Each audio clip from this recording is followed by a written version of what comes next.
It's here. Christmas season is here. Last night, my wife was trying to mentally prepare for what's ahead. We have one more slow week, or maybe half of a slow week, and then it is full speed ahead. I just want to encourage you as we move into this season. As you walked in on your seat, there was a little card there. I want to encourage you to be praying about, okay, who can God use me to impact this season? And one of the things that we practice over and over again is just identifying, okay, who are the three people that I'm going to be praying for, that I'm going to be inviting to be part of this with me? And as you move into 2 seasons of the year, there's a higher chance that they're going to say yes. Easter and Christmas. And so make sure that you are praying about that. Make sure that you are inviting them to attend with you. If I haven't had the chance to meet you, my name is Chris. I'm lead pastor here at Hoboken Grace. And we are currently in the midst of this conversation called Consumer Christianity. And we've been looking at these things that are good things, but that if we don't engage them properly, can be destructive. So a couple weeks ago, we talked about content and how we're handling the fact that we have so much content available to us. And are we coming to actually know and follow Jesus, or are we just learning about him? And then last week, we talked about worship and asking this question, okay, is this becoming entertainment for me, or am I actually loving him through this? And today what I want to do is I want to build on that, and I want to talk about something that people love about Hoboken Grace. As a matter of fact, this is most people's favorite thing about Hoboken Grace. If I ask them, what is it that you really enjoy about Hoboken Grace, the answer is consistent. Community. Community. They say, I love the community. I love the connection. And from the moment I walked in, I felt like I was at home. I love the community. And typically, you might not think of community as something that you consume. It's not something that you would naturally think of when we talk about consuming something. But people do this all the time.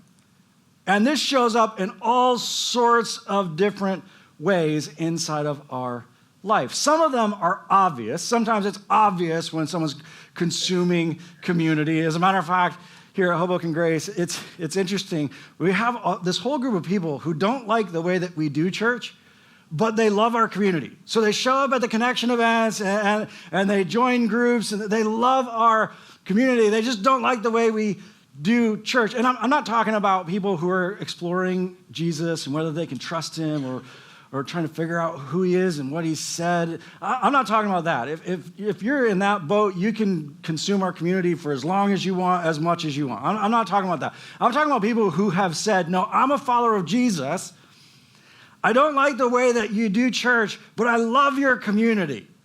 And so they consume the community. They don't want to be a part of building it. They just consume it. The interesting thing to me about that is that they don't seem to understand that how we do church is actually what produces that community. They don't seem to understand the connection between the two, and the reality that no, the community that you experience inside of your church is actually the result of the way that you do church. One of my favorite quotes, and if you're a leader in any way, shape, or form, building teams or building organizations, I love this quote by Denning. It says this: your systems are perfectly designed to get the results you're getting. Your systems are perfectly designed to get the results you're getting. And one of the things that we're constantly asking is, okay, what is the result of what we're doing and how we do church? And is that what we want? Is that what we think God's calling us to? But it's interesting to me that we have individuals, they'll come in and they'll join a dinner group and they'll be like, man, I love the community and I love being in this group. And then they want the group to change. They want the group to be something else. They're like, no, I think dinner groups should be this, or I want dinner groups to be this. And we're like, wait. If you change the system, you will actually change what it is that you produce. And you have to understand, the system is actually designed to produce something. And all of it is designed to work together. It's very, very, very intentional. We talked about this a couple weeks ago when we were talking about content, and we talked about how the church used to have 4 different services that had 4 different messages and just overloaded people. And what happened was the church came to the point where it realized, wait, this isn't producing what we think God's calling us to be and to do. And so they had to change the system in order to do that. And one of the things that we love is that we have incredible community inside of Hoboken Grace. And God's allowed us to be able to design everything that we do and all the different ways that we serve and all the different teams to be able to help us experience that community and to be able to see people grow, all of these different things that we see happening inside of our church family. But if we're going to continue to experience that, and in order for that system to work, one of the things that's critical is this. We must not allow ourselves to become community consumers. In order for that to work, and in order for us to continue to develop that and continue to expand our ability to bring that into the world around us, in order for that to happen, we have to make sure that we don't just consume community, but that we are community creators. Not consumers, creators. Creators. And not just a couple of us, not just the church staff, all of us. If you've stepped into this relationship with Jesus, if you've been adopted into his family, he calls us to this over and over and over again. All throughout the Christian scriptures, all throughout the New Testament, you see him calling us to not be community consumers, but to be creators. To not just try to find community, but to actually form it. I want to take you to a few of these passages. We're not going to read through all of them, but they're all inside of your notes. We don't have time to be able to read through all of them because there's so many places where Jesus calls us to this, where God calls us to this through Scripture. I'm just going to share with you this list. Sometimes this list is called the one another's because it's all the things that he says to do in one another's life. So it starts off. Love one another. A new commandment I give to you, that you love one another just as I have loved you. You also are to love one another. By this, all people will know that you are my disciples if you have love for one another.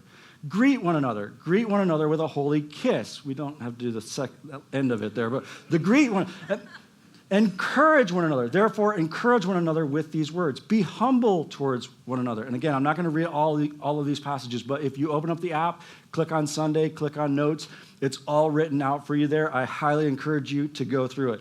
Be humble towards one another. Bear with one another. Forgive one another. Live in harmony with one another. Serve one another. Speak the truth to one another. Agree with one another. Be at peace with one another. Be kind to one another. Bear one another's burdens. Build one another up. Care for one another. Comfort one another. Confess sins to one another. Do good to one another. Exhort one another. Have fellowship with one another. Honor one another. Instruct one another. Pray for one another. Show hospitality to one another. Sing with one another. Stir up one another to love and good works. Submit to one another. Teach and admonish one another. Wait for one another. Wash one another's feet. Welcome one another. Do not speak against one another. Do not provoke one another. Do not envy one another. That's a lot. Some of you are like, is it ever going to end? I don't know if it's going to end. It could go for a very long time. That's a lot. But did you notice? None of those instructions are about consuming. They're all about community, but none of them are about consuming. All of them are about creating. None of them are about finding. All of them are about forming. And he says, no, this is what I want for you to do. Listen to me. Great relationships Great relationships are not experienced by two people who are looking to be loved. No, that is not the foundation for a great relationship. Great relationships are found by individuals who are looking to love. When you have two people who want to love and they come together, that's the foundation for a great relationship. Great community is not experienced by individuals who are looking to find community. Great community is experienced when you have a group of people who come together all looking to form it, all looking to build it, all looking to create it together. And if we're going to continue to be able to build that community and experience that community inside of our church family and inside of this city, then we have to make the decision. No. I'm not going to be a community consumer. I'm going to be a creator. And there are a couple things that are critical and that we have to practice if we're going to be creators. And from the beginning of Hoboken Grace, we've talked about these things because they're critical. If we're going to actually live that out, then there's a couple things that we have to practice. The first one might sound a little odd because it doesn't necessarily take place in community. As a matter of fact, it's something that takes place out of community. But if you're going to be a creator and not a consumer, this is critical. You have to pursue God personally. You have to pursue God personally. I hope you understand this about yourself. You do not have the ability to be able to love without being loved. Do you understand that about yourself? You do not have the ability to be able to love indefinitely without being loved. You need to receive love in order to give love. That's why inside of our culture we believe in reciprocal love. In other words, I love you and you love me and we are a happy family. Right? Barney taught us that since we were this tall. Reciprocal love. And we think this is the way relationships work. I love you and you love me and we're a happy family. That's fine until or if one of the individuals in that relationship stops loving. If that happens, you have the ability to love for a little while, but you will not be able to continue to love indefinitely if you are not receiving love. Which is why when Jesus comes into the picture, he says, no, we're not doing it that way. That's not the way it's going to work anymore. Don't listen to the purple dinosaur. This is the way. This is the way it's going to work. The way that it's going to work is I'm going to love you, and then you're going to love them. So Scripture says we love. Why? Because they loved us back? No. We love because he first loved us. He says, this is going to be different now. We're changing the system. And God has the ability to love indefinitely, even if he's not loved. As a matter of fact, some of you walked in today and you're trying to figure this Jesus thing out, and you don't know if you even believe that he's real. You may not have loved God a single day of your life, but he has loved you every day of your life.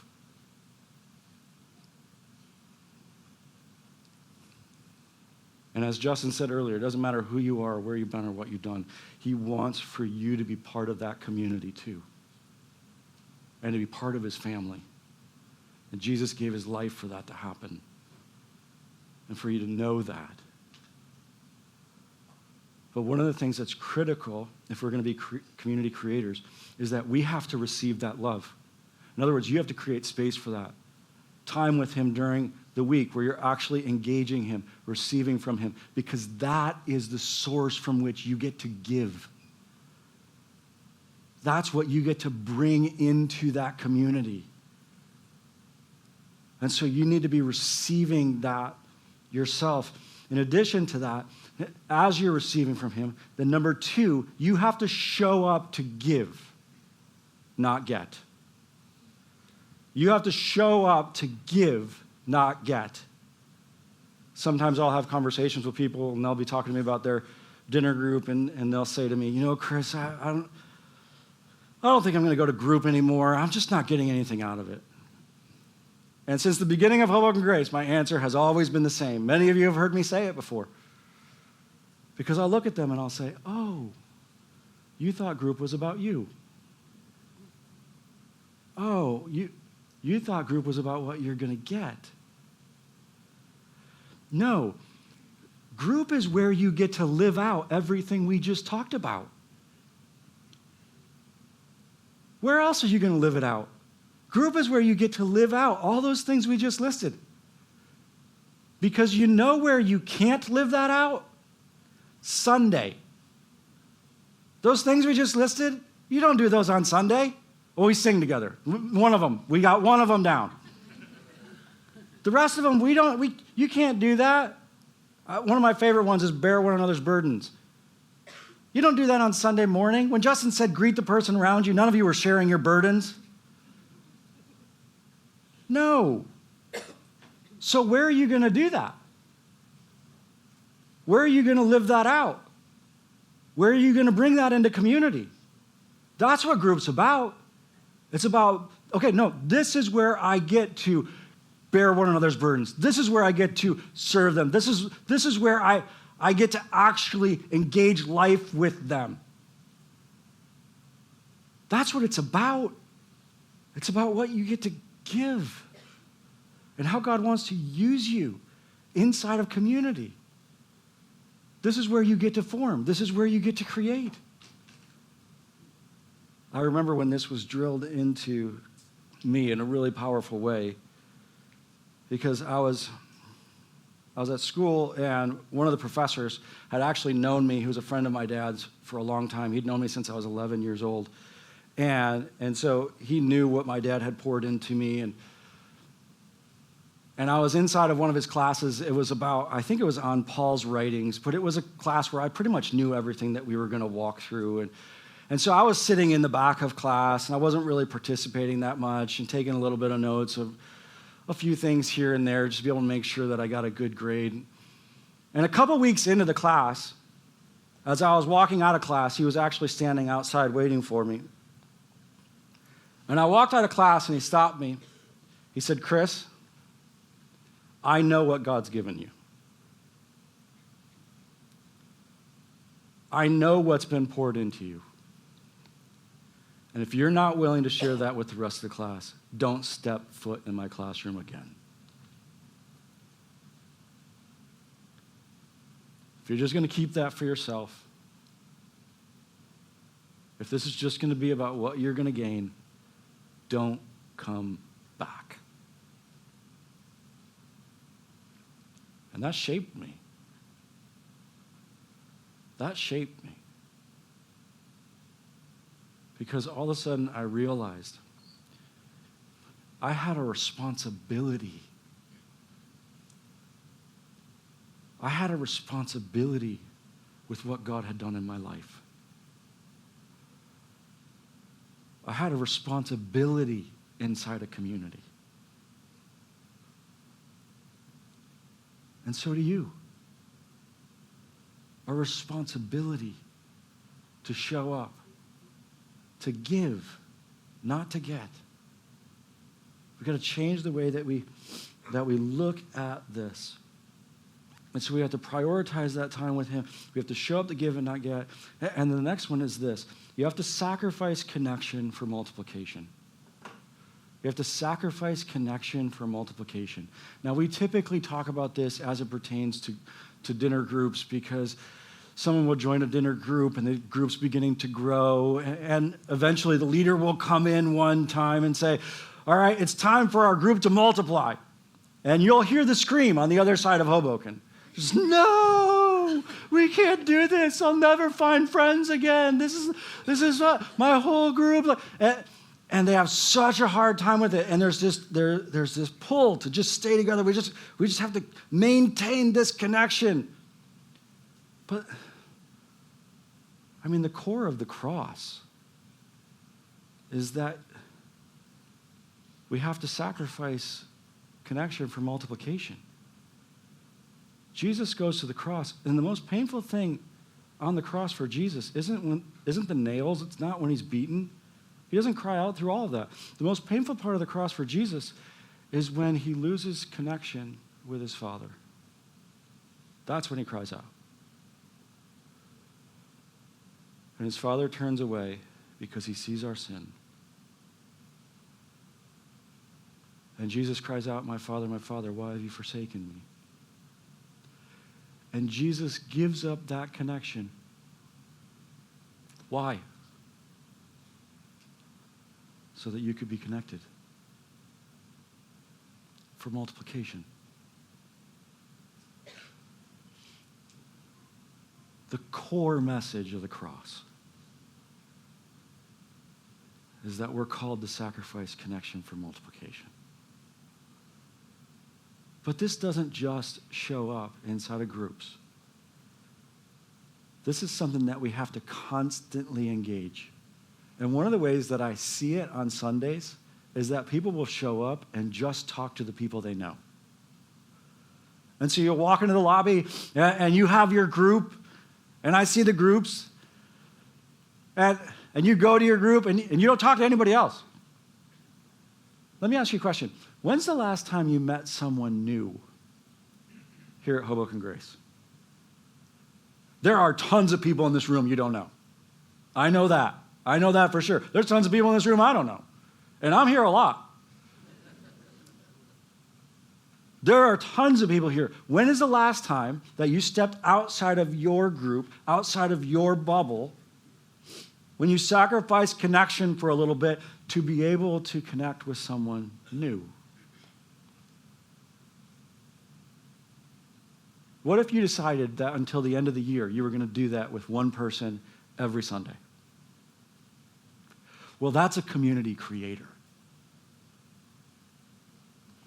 That's someone who wants to form it, not just find it. And one of the things that we've been intentional with for years is just challenging one another to step outside of that comfort and just say, hey, I don't think we've met yet. Don't say, are you new here? Because they've been here for 5 years. You just haven't seen them, okay?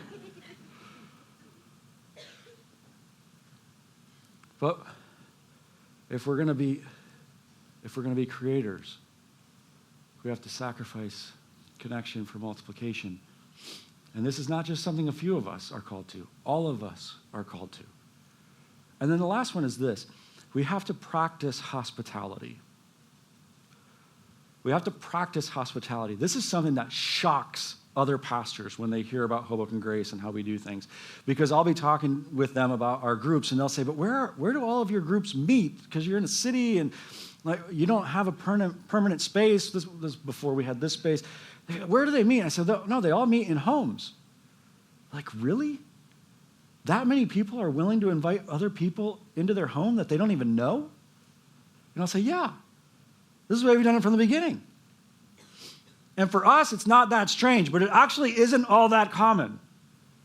And one of the things that God calls us to do in one another's life that's really significant, and he calls us to it multiple times as you move through the New Testament, is this idea of hospitality, inviting other people in. Hospitality is when you invite someone else into your space to be able to love and serve them. When's the last time you invited someone new into your home? When's the last time you invited someone new over for dinner? And some of you were like, yeah, I definitely need to do that. But you're the hostess with the mostest.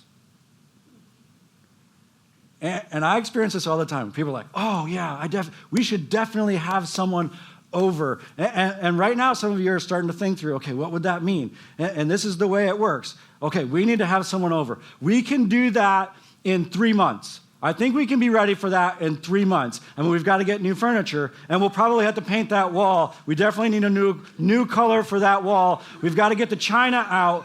We've got to get everything shined up. And you're trying to put together this whole thing. And you have this whole list, and you're so overwhelmed by inviting anyone over because you've created this idea of what it has to be. And we have to have a 5-course meal. And we got, I don't think this cheese board's going to work. We need a new cheese board. And you're laying this whole thing out. And it's funny, but it's not. Because It's actually keeping you. Some of you who have the gift of hospitality, it's keeping you from actually loving people. And some of you need to ask the question, is this driven by people and my love for people, or is it driven by pride?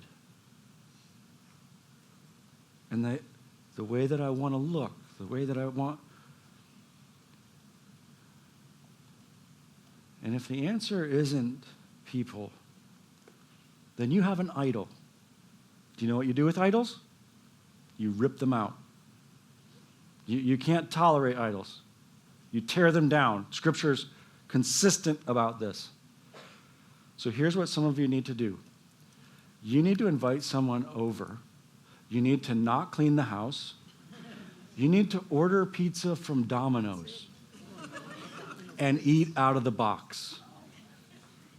If, as I said that, you had heart palpitations, I'm talking to you. If you're like, oh my goodness, I'd die, then I'm talking to you.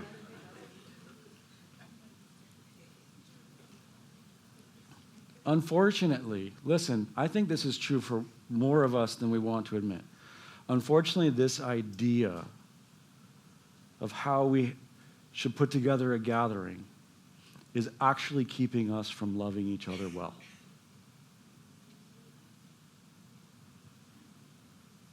And my fear is that those of you who actually have the gift of hospitality, that you're being held back by your addiction to Pinterest.